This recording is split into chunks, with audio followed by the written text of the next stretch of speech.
Pengolahan coklat dari biji kakao menjadi coklat batangan. Yang pertama, biji kakao dibersihkan untuk menghilangkan semua bahan yang asing. Yang kedua, biji kakao selanjutnya akan dipanggang atau disangrai untuk membawa keluar rasa coklat dan warna biji. Yang ketiga, sebuah mesin penampi atau winnowing machine akan digunakan untuk memisahkan kulit biji dan biji kakao. Yang keempat, biji kakao kemudian akan mengalami proses alkalisasi, biasanya menggunakan kalium karbonat untuk mengembangkan rasa dan warna. Kelima, setelah dialkalisasi, biji kakao kemudian memasuki proses penggilingan untuk membuat cocoa liquor tersuspensi dalam cocoa butter. Yang keenam, setelah biji kakao menjadi cocoa liquor, biasanya produsen akan menambahkan bahan pencampur seperti kacang untuk menambah cita rasa coklat.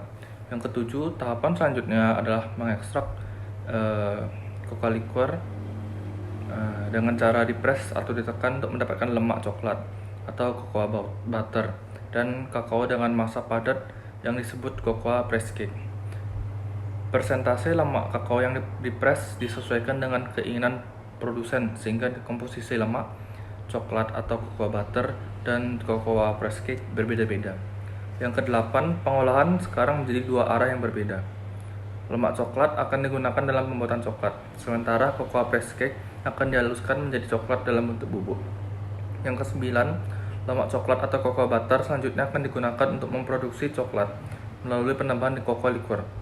Bahan-bahan lain seperti gula, susu, pengemulsi agen, dan cocoa butter ditambahkan dan dicampur. Yang ke-10, campuran kemudian mengalami proses pemurnian sampai pasta yang halus berbentuk. Refining bertujuan untuk meningkatkan tekstur dari coklat. Yang ke-11, proses selanjutnya consing untuk mengembangkan lebih lanjut rasa dan tekstur coklat. Consing adalah proses menguleni atau smoothing. Kecepatan, durasi, dan suhu consing akan mempengaruhi rasa. Sebuah alternatif untuk consing adalah proses pengemulsi menggunakan mesin yang bekerja seperti pengocok telur. Yang ke-12, campuran ini kemudian melewati pemanasan, pendinginan, dan proses pemanasan kembali. Hal ini mencegah perubahan warna dan lemak coklat dalam bentuk tersebut. Hal ini untuk mencegah perubahan warna dan melelehnya coklat dalam produk. Ke-13, campuran ini kemudian dimasukkan ke dalam cetakan atau digunakan untuk pengisi enrobing dan didinginkan di ruang pendingin.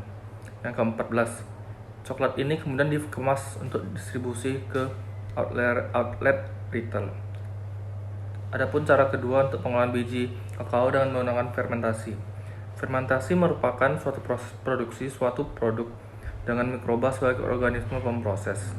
Fermentasi biji kakao merupakan fermentasi tradisional yang melibatkan mikroorganisme indigen dan aktivitas enzim endogen.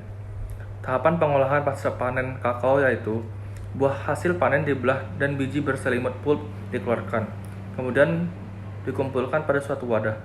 Jenis wadah yang digunakan dapat bervariasi, diantaranya drying platforms, keranjang dilapisi oleh daun, dan kontainer kayu. Kontainer disimpan di atas tanah atau di atas saluran untuk menampung pulp juice yang dihasilkan selama fermentasi. Fermentasi pada biji kakao terjadi dalam dua tahap, yaitu fermentasi anaerob dan fermentasi aerob.